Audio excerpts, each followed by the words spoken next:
일주일 동안의 말씀을 묵상하면서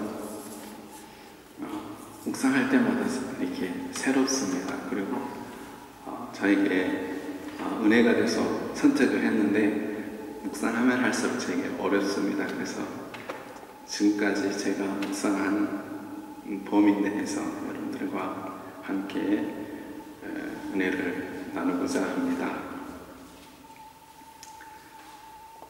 오늘 이 비유는 하나님 나라는 마치 누구와 같다고요? 품꾼을 얻어 포도원에 들여보내려고 이른 아침에 나간 집주인과 같다. 그래서 이 집주인이 누구시겠어요? 당연히 우리 하나님이시죠. 이 하나님께서 하나님의 나라의 일꾼을 아마 뽑으시려고 가신 것 같습니다. 하나님의 일을 맡길 사람들을 선택하고자, 제자를 삼고자, 예수 믿는 사람들을 얻고자 나가신 거라고 생각합니다. 이 본문에 여러 가지 해석이 있는데 중세시대에 종교개혁 시대에 루터와 칼빈 두 사람의 이야기를 잠깐 드리고 말씀드리겠습니다. 루터는 이 본문의 초점을 어디에다 뒀냐면 겸손, 일하는 사람들의 이 겸손 어디에서 찾을 수가 있어요? 루터는 11시에 부름을 받은 그 사람들 그룹에 이 사람들을 중심으로 해서 생각을 했던 것 같습니다. 바로 자기들은 자기가 한 일에 대한 대가를 바랄 수도 없는 그런 처지, 그냥 오늘날 말하면 작은 센트를 벌 수 있는 정도만을 기대할 수밖에 없는 그런 처지의 사람들, 바로 거기에 의미가 있다 생각을 했습니다. 그래서 어떠한 사람도 하나님 앞에서는 높은 자도 없고 그가 어떤 것을 두려워하지 않아요. 또 어떤 사람도 가장 그렇게 낮은 사람이 없어요. 아무것도 소망하지 못할 그런 낮은 위치에 있는 사람, 항상 낮은 위치에만 있는 사람은 또 없다라고 루터가 그렇게 얘기를 했습니다. 칼빈은 약간 초점을 하나님의 이 하나님의 사랑의 부여에 초점을 두었던 것 같습니다. 사람의 행위가 아닌 오직 하나님의 은혜로만이 바로 하나님의 그 사랑을 체험하고 그 자녀로서 살 수 있다고 하는 그런 하나님의 사랑에, 하나님의 풍부한 그 은혜에 초점을 뒀습니다. 이 두 분의 신학자의 이 견해는 저는 다 이 본문 안에 해당이 된다고 생각합니다. 일단 이 두 분의 생각하시면서 여러분들께서 이 하우스 헤드, 그러니까 포도원 주인이신 이 하나님의 행동을 한번 쫓아가보면 좋겠습니다. 한번 여러분들께서 묵상하셨으면 좋겠습니다. 맨 처음에 이른 아침에 나가서 한 데나리온을 주기로 약속하고 여러 사람들을 채용을 했습니다. 그 다음에 몇 시에 나갔습니까? 3시에 나갔죠. 3시에 나가서 또 어떻게 했습니까? 보니까 장에 놀고 있는 그들에게 너희도 포도원에 들어가라. 내가 너희에게 상당히 주리라. 자, 상당이라는 말은 무슨 말입니까? 상당히 관계성이 있는 얘기입니다. 확실한 구두 계약을 했습니까? 앞에 사람은 어떻게 했어요? 1데나리온 이야기는 뭐예요? 너가 일한 만큼 주겠다 이런 말이에요. 근데 얼마를 줄지는 몰라요. 그러니까 협상의 여지가 있지요. 그리고 나서 다시 또 6시에도 가보고 9시에도 이같이 했습니다. 오늘 우리 본문에 이 두 신학자들이 초점을 두었던 그 내용이 어디가 있냐면 6절입니다. 우리 함께 같이 읽어보실까요? 자, 시작. 11시에 나가보니 서 있는 사람들이 또 있는지라. 이르되 너희는 어찌하여 종일토록 놀고 여기 서 있느냐. 여러분들께서 이 하나님께서 상당하게 이 지금 이 11시 이 11시라고 하면은 우리나라로 말하면 이제 해가 지기 전 1시간입니다. 그러니까 이 사람을 지금 일을 할 수 있는 시간은 몇 시간 남은 거예요? 누워 1시간 남은 겁니다. 네. 이 1시간밖에 일할 수 없는 사람들을 이제 찾아가서 왜 너희는 이렇게 하고 있느냐 이렇게 물어보십니다. 그러니까 이 사람이 대답을 해요.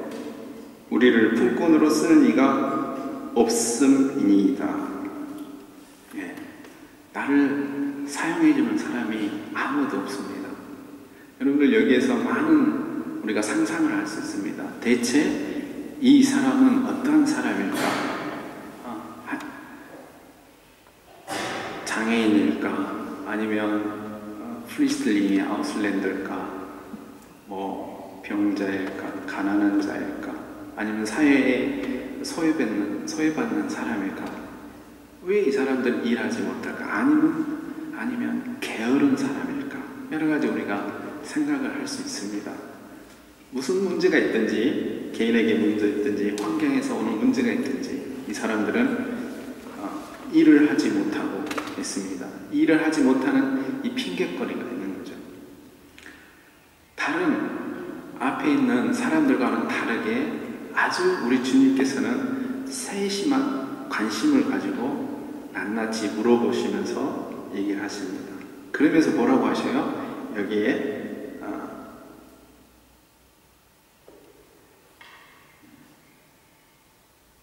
가라. 너희도 포도원에 들어가라. 앞에 있는 사람들과 다른 점이 뭐가 있습니까? 아예 돈에 대한 이야기가 없습니다. 무조건 빨리 가라는 거예요. 뭐예요? 1시간만 남았으니까 빨리 가서 일해 이러는 거죠. 1시간 남았으니까. 불쌍하게 여겼을 것 같아요. 한 데나리온이라는 돈은 노동자의 하루 품삯입니다. 그래서 여러분들 소치알 실패를 받지 않으려면 1년에 200데나리온을 벌어야 된다고 합니다. 그러니까 이 사람은 한 데나리온을 오늘 1시간을 지나가면 벌지 못합니다. 어쩌면 이 사람은 이 한 데나리온을 가지고 또 자기 가족을 부양해야 되는 그러한 사람일 수도 있습니다. 이유가 어쨌든 간에 우리 하나님께서는 아무 조건 없이 일하라 그렇게 보냈습니다. 그리고 이제 해가 1시간 금방 가죠. 갔는데 이제 드디어 계산할 때가 왔습니다. 그런데 이 청지기를 통해서 이제 돈을 계산을 지불합니다. 이 1시간 받은 사람은 어떤 마음으로 이 자리에 섰을까요? 이 11시에 부름받은 사람은 돈을 얼마를 기대했을까요? 1시간이 이랬으니까 아마 큰 기대를 하지 않았을 것입니다. 여기 아무 이야기가 없어요. 그렇죠? 근데 이 사람에게 얼마를 줬습니까? 한 데나리온을 줬습니다. 얼마나 이 사람이 기쁘고 감사했겠습니까? 여러분도 이런 경험하면 좋죠. 뭐 비슷한 이유는 아니지만 하다못해 줄서기라고 하다가 이렇게 새치기 하면 안 되지만 잘못된 거지만 앞으로 가면 좋잖아요. 여러분들께서 늦게 직장 생활을 했는데 여러분들과 똑같은 월급을 준다든지 그러면 얼마나 기쁘시겠습니까? 저도 이렇게 일을 하면서 보니까 서로들 월급에 대해서는 이야기를 안 하시더라고요. 가장 큰 비밀들이더라고요. 얼마를 받은지는 몰라요. 같은 일을 하는데 그러나 다 알고는 있어요. 저 사람은 나보다 많이 받을 거다, 못 받을 거다, 뭐 우월남 스켈레톤은 얼마다, 뭐 이렇게 서로 얘기를 합니다. 그러나 그 사람이 만약에 갔는데 오래 일했던 사람과 똑같은 임금을 받는다 그러면 얼마나 기쁘시겠어요. 상상을 해보세요. 이분은 아마 정말 뛰어갔을 기뻤을 것입니다. 오늘 말씀은 이제 이 첫 번째와 마지막 사람의 얘기입니다. 중간에 있는 사람은 관심이었습니다. 마지막 사람에게 이제 초점이 갑니다. 이야기의 초점이 어떻게 갑니까? 그 사람의 속으로 보니까 어떻게 해요? 나는 더 많이 받겠다 이런 생각을 한 거죠. 기대를 한 겁니다. 그런데 얼마를 받았습니까? 똑같이 1데나리온을 받았습니다. 여기에서 여러분 같으면 어떻게 하시겠습니까? 이 경제적인 원리에 맞지 않는 처사입니다. 당연히 절하게도 서운할 수 있습니다. 그렇죠? 오늘 말씀에 그 이유를 댔잖아요. 내가 하루 종일 띠약볕에서 일을 했는데 왜 1시간 일한 사람하고 나하고 똑같은 대우를 해주십니까? 라고 이 사람이 어떻게 합니까? 주인에게 따집니다. 근데 그 따지는 마음이 아주 악하다. 그렇게 되어 있습니다. 마치 그렇게 하는 그 주인은 선하지 않다, 의롭지 않다라고 누가 판단하는 거예요? 이 1데나리온 받은 사람이 판단해 버리고 만 것입니다. 충분히 있을 수 있는 일인데 이 주인은 이 사람을 불러서 그렇게 얘기를 합니다. 내가 내 것을 가지고 내 뜻대로 하는데 무엇이 너와 상관이 있겠느냐? 너는 내 것이나 가지고 가라. 이것이 내 뜻이니라. 이게 하나님의 뜻이라는 거죠. 주인의 뜻이라는 것입니다. 뜻이 이루어졌습니다. 사랑하는 성도 여러분, 여러분들께서 이 비유의 주인공이 되신다면 여러분들은 몇 시에 하나님께서 부르신 사람 같습니까? 아침 일찍 부른 사람 같으십니까? 아니면 정말 막차를 탄 1시간 남겨놓고 부름을 받는 사람이라고 생각하십니까? 제 개인적으로 저는 막차를 탄 것 같습니다. 도저히 바랄 수 없는 중에 하나님의 긍휼의 은혜를 입어서 쓰임을 받았습니다. 저 같은 사람이, 나 같은 죄인이 하나님의 부름을 받았습니다. 막차를 탄 거죠. 이렇게 막차를 탄 사람의 심정에는 공로의식이 없습니다. 그저 감사합니다. 나 같은 사람을 일만 시켜주셔도 얼마나 감사한지요.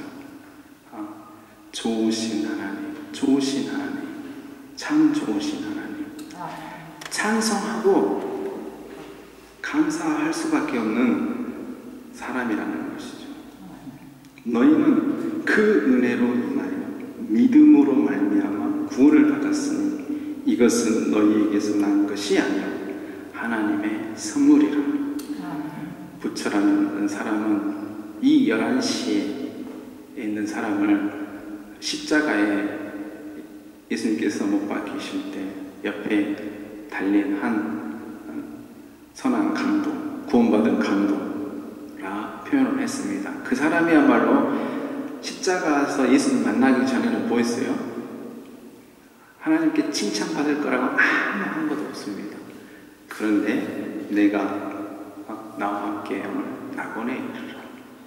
영생의 바로 축복의 구원의 은혜가 똑같이 임했다는 것입니다. 사랑하는 성도 여러분, 큰 은혜 중에, 큰 복 중에 복이 바로 여기 있습니다. 이를 아니할지라도 경건치 아니한 자를 의롭다 하시는 이를 믿는 자에게는 그 믿음을 의로 여기시나니 이란 것이 없이 하나님께 의로 여기심을 받는 사람의 행복에 대하여 다윗이 말한 바 그 불법을 사하심을 받고 그 죄를 가르우심을 받는 자는 복이 있고 주께서 그 죄를 인정하지 아니하실 사람은 복이 있도다 함과 같으니라. 아멘. 우리가 정말 주를 위해서 기쁘게 한 일은 사실 없습니다. 엄밀히 말하면.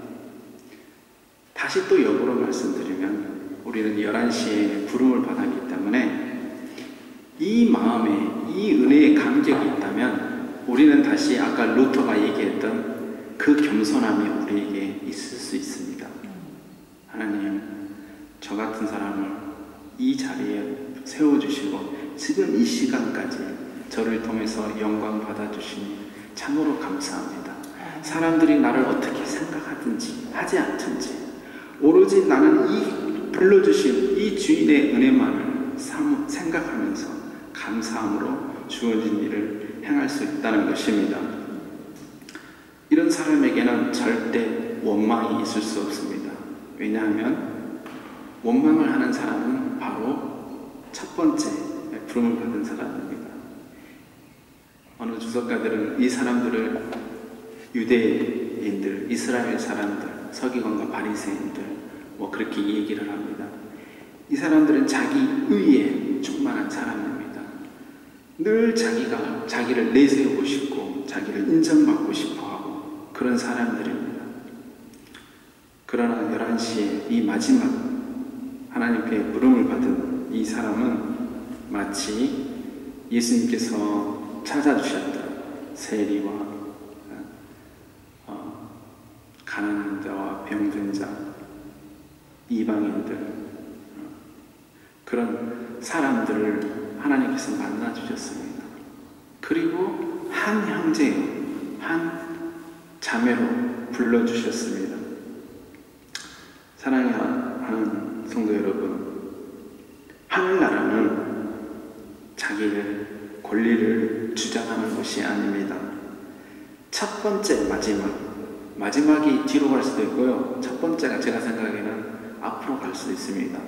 천국에서는 세상의 그런 이론들이라든지 경제의 원리라든지 이런 게 적용이 되지 않습니다. 오로지 하나님, 하늘에 계신 그 하나님의 뜻만이 이루어지는 여러분들에게 이러한 고백이 있기를 원합니다. 우리 교회에 이러한 고백이 있기를 원합니다. 그래서 누가 여기에 들어오든지 바로 그분이 첫째 되고 또 때로는 뒤로 갈지라도 어떤 뜻이 이루어진대요? 하나님의 뜻이 이루어지고 그것이 하나님의 나라라는 것을 우리 모두가 기억하셨으면 감사하겠습니다. 기도하시겠습니다.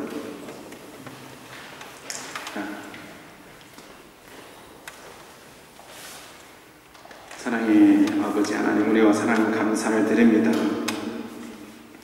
저희들 부족한 저희들을, 죄 많은 저희들을 구원하여 주셔서 의롭다 하여 주시고 아버지 하나님을 부를 수 있도록 은혜 주신 것을 감사를 드립니다. 사랑의 아버지 하나님, 우리에게 이 은혜가 있어서 이 감격 때문에 주 앞에 나오게 하시고 우리의 행위가 정말 하나님 앞에 보잘것없지만 하나님 앞에 온전히 그리스도의 그 사랑을 믿고 그 사랑 때문에 저희들이 이 일들이 우리의 행위들이 있게 하여 주시옵소서. 그래서 정말 우리에게는 늘 감사와 기쁨이 넘칠 수 있도록 하나님 저희 모두를 축복하여 주시옵소서. 감사합니다. 예수님의 이름으로 기도